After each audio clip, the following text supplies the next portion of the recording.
Amen. Liewe luisteraar, ons kyk weer 'n bietjie na die groot woord van God. Hy sê in Johannes 8 vers 32 en 36, ken die waarheid en die waarheid sal julle vrymaak. En as Christus, die 36ste vers, as Christus julle vrygemaak het, sal julle waarlik vry wees. En dan dink 'n ou aan die laaste boodskap wat God of opdrag wat God gegee het aan die disippels. Luister net daarna voordat hy die aarde verlaat het. Dis nou die groot skepper van hemel en aarde. 1 Timoteus 3 vers 16. Onteenseglik hierdie verborgenheid is groot. God was geopenbaar in die vlees. Christus was werklik God gewees in die vlees. En hy gee sy laaste opdrag. Luister net daarna weer in Matteus 28 vers 19. Hy sê, gaan dan heen, maak disippels van al die nasies en doop hulle in die naam van die Vader en die Seun en die Heilige Gees en leer hulle om alles te onderhou wat ek julle beveel het. Ons weet die skrif gaan oor en oor. Waarskei, my volk gaan verlore weens 'n gebrek aan kennis. Dit is so belangrik dat mense tot 'n kennis kom van die woord, van die werklikheid. Dit is so belangrik dat ons die realiteite van die skrifte duidelik sien en dat ons absoluut ons verheug in hierdie lering, die vryspraak, dit wat hierdie groot God kom doen het om vir die mense 'n ewige redding teweeg te bring. Die skepper van hemel en aarde, die skepper van die univers, het gekom om vir die mens 'n reddingsplan uit te spel en dat hulle net daarby sal bly. Dit is so belangrik dat ons hierdie realiteite sien. Miskien moet ek net weer vir ons noem. 1 Johannes 1 vers 8 en 9, waarop omtrent die hele kerk se doktrine gebou is so onvanpas as wat jy op aarde kan kry. Luister net wat sê hy in 1 Johannes 1, dis nou 1 Johannes 1 vers 9. Hy sê, as ons sondes bely, hy is getrou en regverdig om sondes te vergewe en ons van alle ongeregtigheid te reinig. Maar as jy nou geleer het wat Christus kom doen het, dan weet jy mos, hy het nou die sonde aan die kruis vir ewig tot niet verklaar. Elke mens se sonde in die diepte van die see gewerp en sal daar nooit aan dink nie. Dan lees jy dieselfde hoofstuk, jy lees net verder, na Johannes 3 vers 9 toe.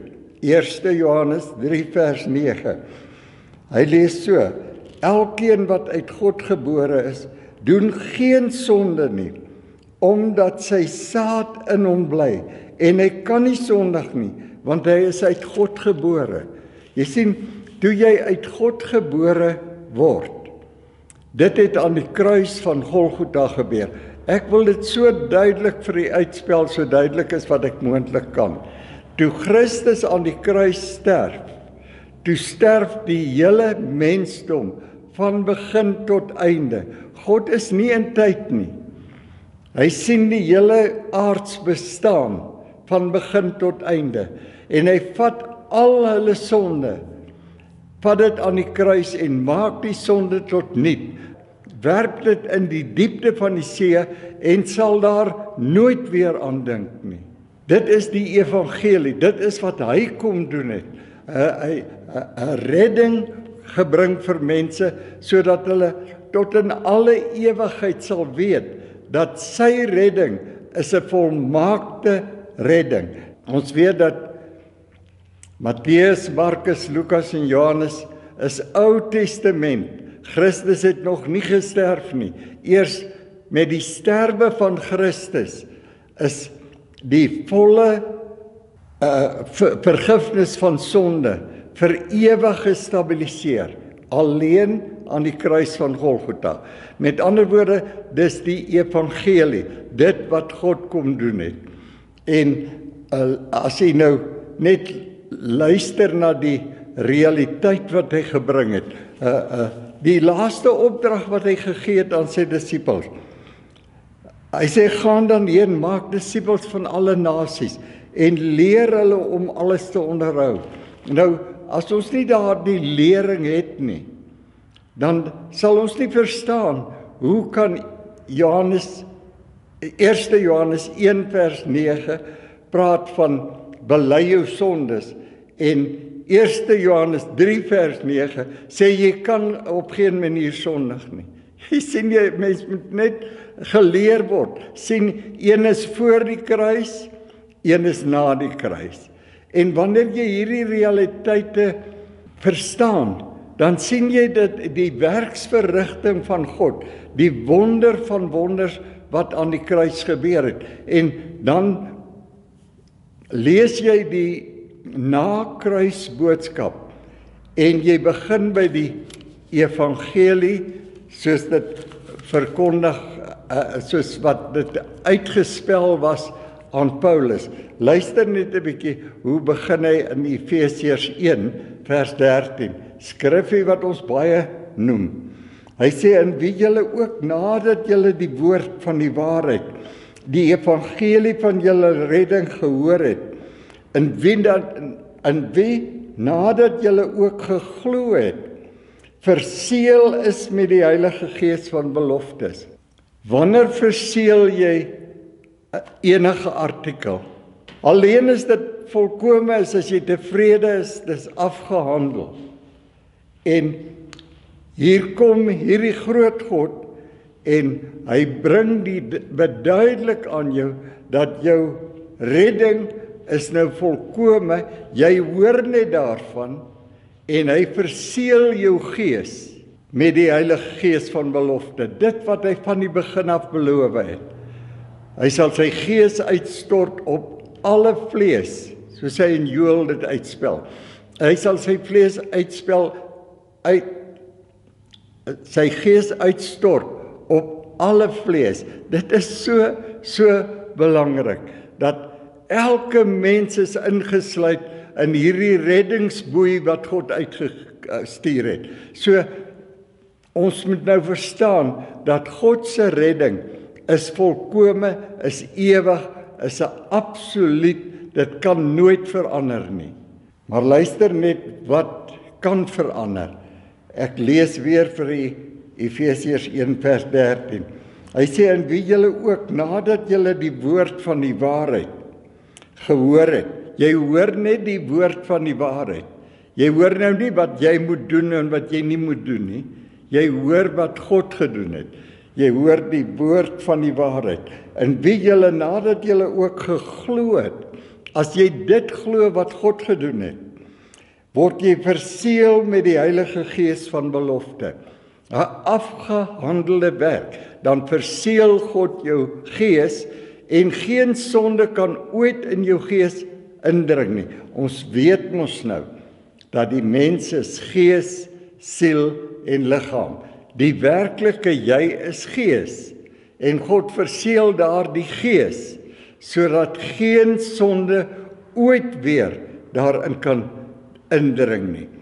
So, dit is so belangrik om hierdie realiteite te sien en weg te beweeg van jou eie pogings om by 'n redding uit te kom.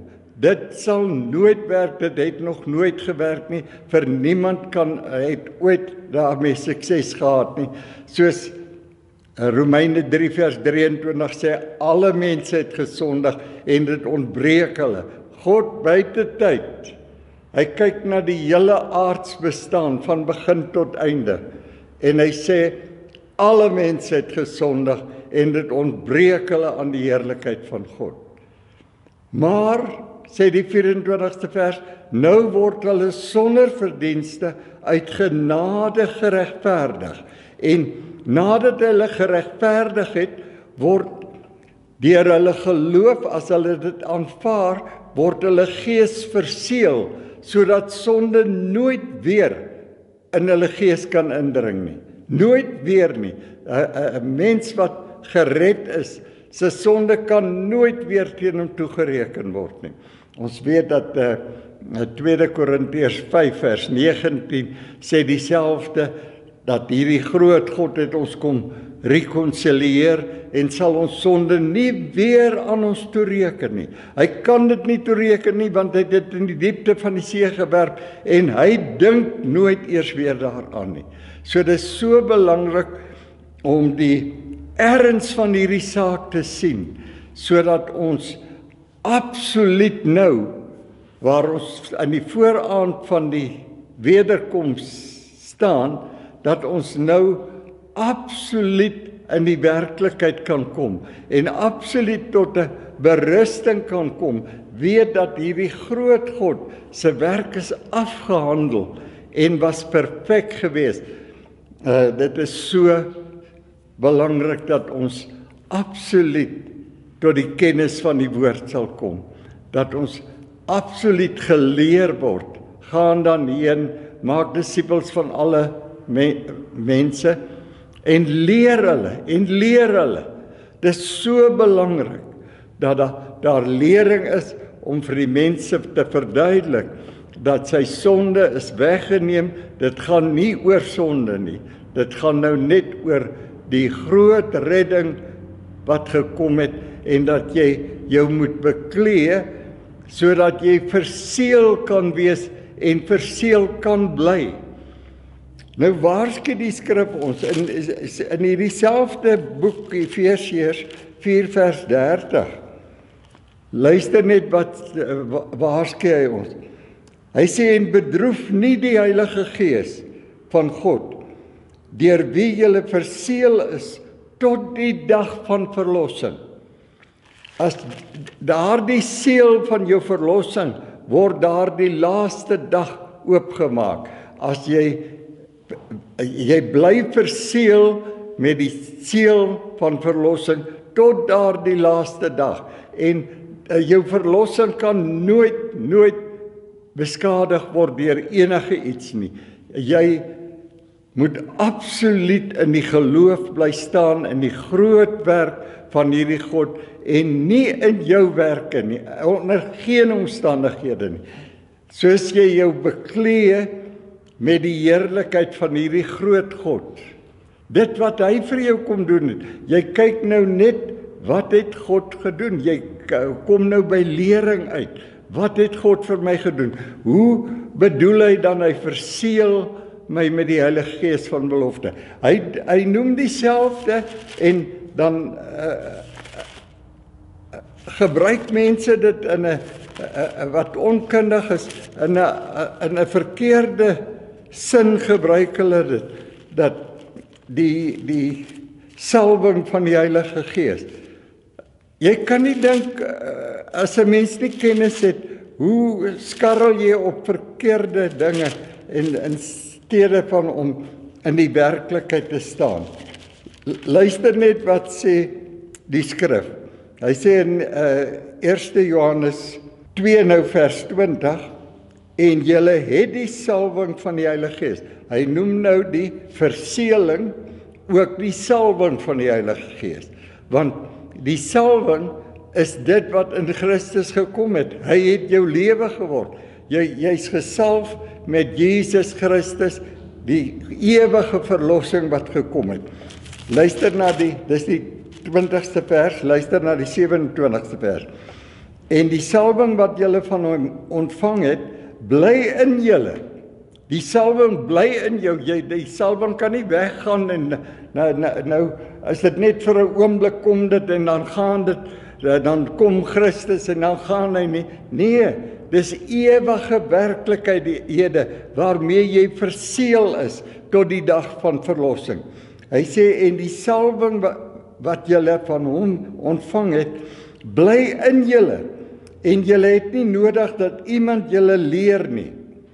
Maar soos dieselfde salwing julle aangaande alles leer, so is dit ook waar en geen leuen nie.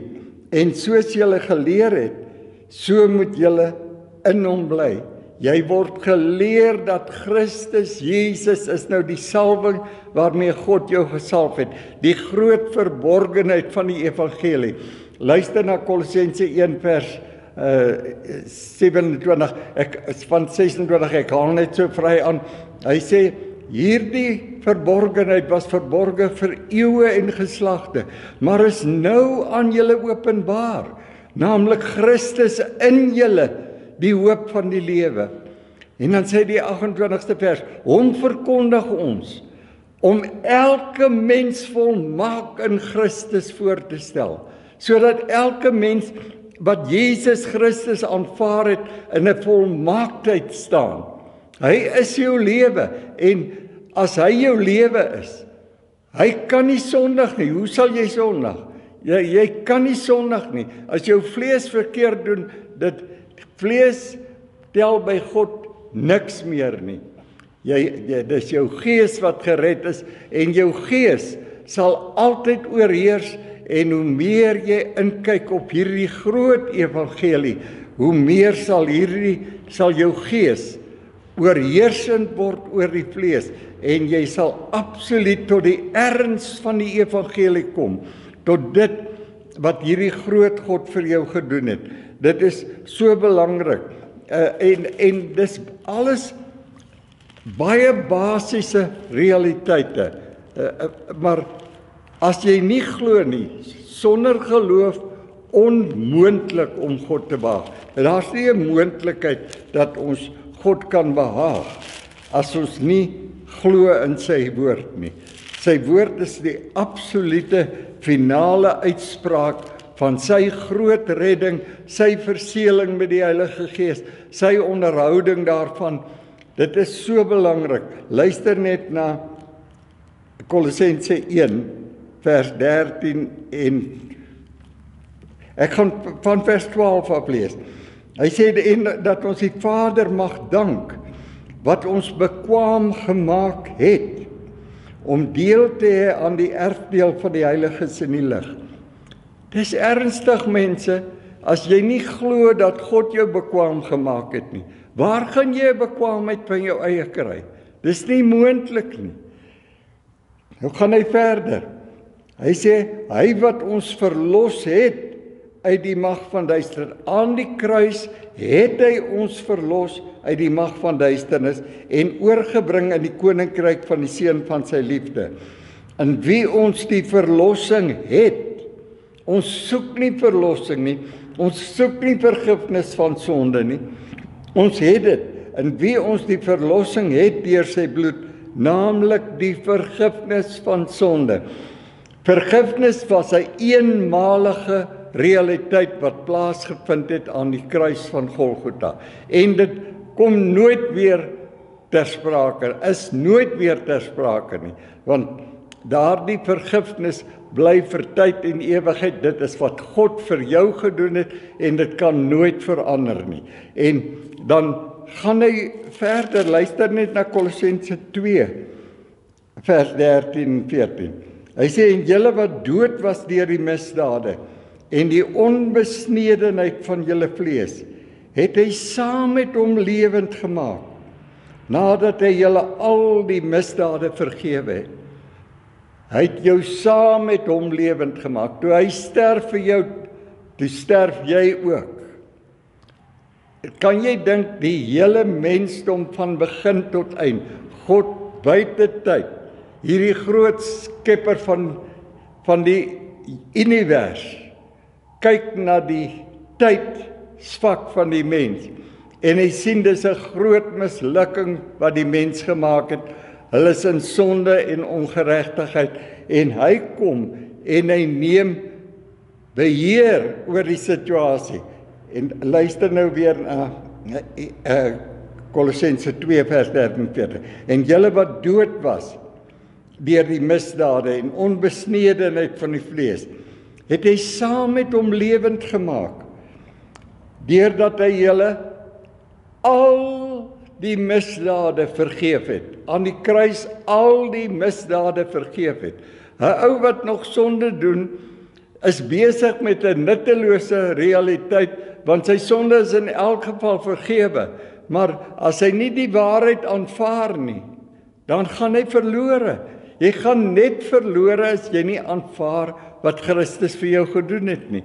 En as jy aanvaar wat hy vir jou, word hy jou lewe en jy begin absoluut mediteer op daardie realiteit, soos Efesiërs 3 vers 16 dit stel.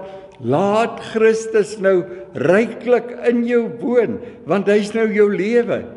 En besef nou van nou af dat Christus bly jou lewe.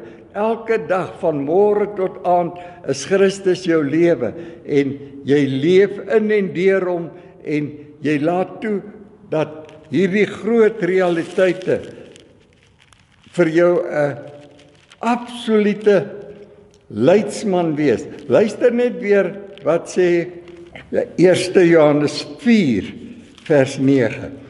Hy sê hierin is die liefde van God tot ons geopenbaar, dat hy sy enige gebore seun in die wêreld gestuur het, sodat ons deur hom kan lewe.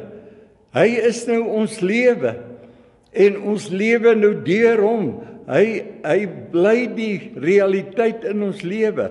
Maar as jy nie besef dat Christus nou jou lewe is nie, hoe op aarde beskou jy jou net as 'n Christen? Luister na Kolossense 3 vers 4.